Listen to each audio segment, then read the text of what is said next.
सभी को जय माता दी दोस्तों। आज हम डिस्कस करेंगे आईटीएल इंडस्ट्री लिमिटेड के Q4 रिजल्ट्स के बारे में। देखेंगे यहाँ पे कंपनी ने अपने शेयर होल्डर के लिए ज़बरदस्त अनाउंसमेंट किया है। कंपनी अपने शेयर होल्डर को डिविडेंड डिक्लेयर किया है, डिविडेंड देने वाली है। कहीं आप किस कंपनी के शेयर होल्डर हैं, निवेशक हैं या इस कंपनी में आप इन्वेस्टेड कर रखे हैं तो नो डाउट आपको जो डिविडेंड मिलने वाला है वो मिलने वाला है ₹1.25 का। जी हाँ, 12.5% का डिविडेंड मिलने वाला है फेस वैल्यू से। जी हाँ, फेस वैल्यू है ₹10 के पर शेयर के हिसाब से। तो आपको डिविडेंड मिल जाएगा। कहीं आपके पास ये स्टॉक होगा तो नो डाउट आप इसका मज़ा ले सकते हैं। तो अब हम बात करते हैं कंपनी के Q4 रिजल्ट्स के बारे में। देखिए, एक चीज़ मैं आपको और बता देता हूँ, कहीं आपको ये नहीं पता होगा कि डिविडेंड कंपनी क्यों देती है। देखिए क्या होता है, डिविडेंड क्या होता है, कंपनी अपने प्रॉफिट का हिस्सा अपने शेयर होल्डर के साथ क्या करती है, साझा करती है, शेयर करती है। जी हाँ, तो कहीं आप शेयर होल्डर हैं या निवेशक हैं तो आपको ये पैसा मिलने वाला है। जी हाँ, तो आप रेडी रहिए। फिर अब हम बात करते हैं कंपनी के Q4 रिजल्ट्स के बारे में। देखिए क्या होता है, कंपनी Q4 कहीं रिजल्ट अच्छा आया है तो नो डाउट कंपनी के स्टॉक्स में वहीं ज़बरदस्त तेज़ी और वहीं कहीं नंबर कम आते हैं, अच्छे रिजल्ट नहीं आते हैं तो सेलिंग प्रेशर भी देखने को मिल सकता है।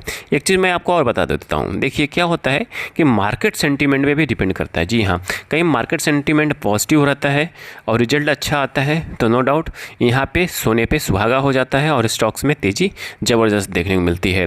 वहीं मार्केट सेंटीमेंट नेगेटिव है और यहाँ पे रिजल्ट अच्छा आता है तो नो डाउट वहाँ पे स्टॉक क्या हो जाता है, साइडवेज हो जाता है। तो ये सब चीज़ों का ख्याल जरूर रखें, क्योंकि आप स्टॉक में निवेशक हैं, इन्वेस्टर हैं और ट्रेडर हैं। ये छोटी छोटी बातें आपको पता होगा तो मार्केट से पैसा कमाने से कोई रोक नहीं पाएगा। एक चीज़ बता दूँ डिस्क्लेमर के रूप में, यहाँ पे बाय सेल का रिकमेंडेशंस नहीं है, जस्ट एजुकेशन पर्पस से इन्फॉर्मेशन को शेयर किया जा रहा है। तो यहाँ पर हम बात करते हैं ITIL के Q4 रिजल्ट्स के बारे में। पहले हम देखेंगे कंपनी का रिवेन्यू ऑपरेशन से कितना कंपनी ने इनकम जनरेट किया है। तो यहाँ पे देखेंगे सेल्स ऑपरेशंस के में income from operation, other operatings income और टोटल इनकम आप देखते हैं यहाँ पे तो कंपनी कितना कमाती है उस पर आप ध्यान दीजिए। तो यहाँ पे देखेंगे कंपनी का जो टोटल इनकम होता है इस क्वार्टर में 31/3/2026 में आप देखेंगे वो होता है 6341। ठीक है, और यहाँ पे जो डेटा देख रहे हैं वो लाख में है, ये चीज़ का ध्यान दीजिएगा। फिर वही हम बात करते हैं पिछले साल के सेम क्वार्टर 31/3/2025 से कंपेरिजन करेंगे तो उसके कंपेरिजन में इस बार का नंबर अच्छा आता हुआ दिखाई दिया है। वहीं 31/12/2025 मतलब दिसंबर क्वार्टर से कंपेरिजन करेंगे तो उस कंपेरिजन में भी इस बार का क्वार्टर नंबर अब ज़बरदस्त आता हुआ दिखाई दिया है। वहीं आप बात करते हैं ईयर टू ईयर की बात करते हैं, 2026-2025 की बात करते हैं, ईयर पूरे साल की बात करते हैं यहाँ पे तो 2025 में देखेंगे 18,621 के आसपास था और वहीं बढ़ के 2026 में कितना हो जाता है 20,570 के आसपास, जो अपने आप में यहाँ तक जो डेटा है वो ज़बरदस्त बहुत अच्छा है कंपनी के हिसाब से।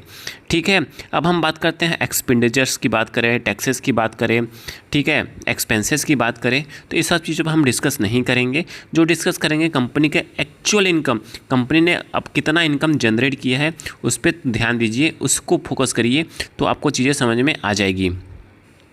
तो यहाँ पे आप देखेंगे प्रॉफिट लॉस पीरियड ये वाला देखेंगे, ये कंपनी का मेन इनकम है। जी हाँ, तो ये 196 के आसपास है। तो अभी मैंने आपसे क्या बताया था, ये डेटा लाख में है तो इसको करोड़ों में करोगे तो कितना आएगा 196 के आसपास तक कितना आएगा इस बार का डेटा 1.96 मतलब 1,96,00,000 के आसपास, मतलब अराउंड 2 करोड़ के आसपास।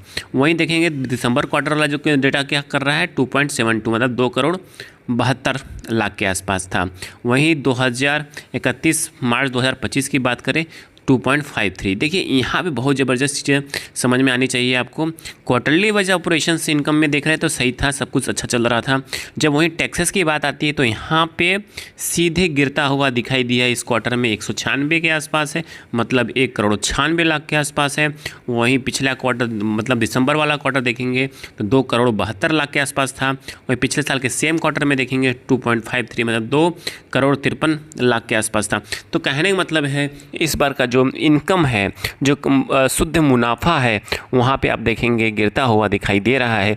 तो कहने का मतलब है कि यहाँ पे कुछ भी ऊपर नीचे हो सकता है।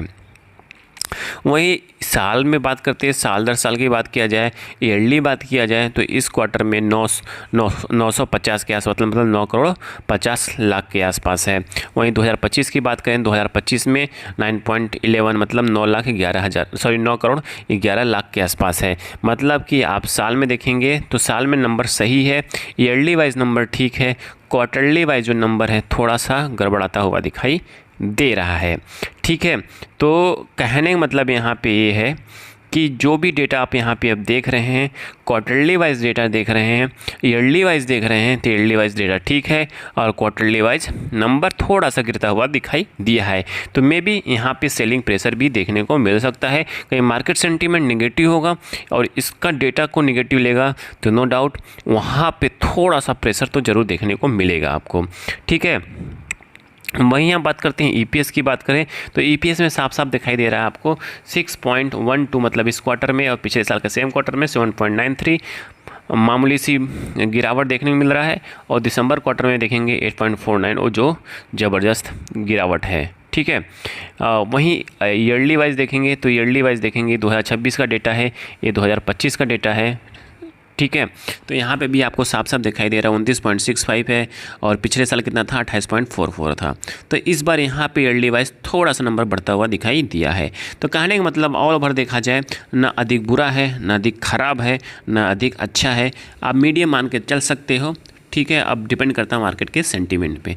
आई थिंक सारी इन्फॉर्मेशन आपको समझ में आ चुकी है। समझ में आ चुकी है प्लीज़ लाइक एंड सब्सक्राइब करिएगा, दोस्तों साथ जरूर शेयर करिएगा। धन्यवाद।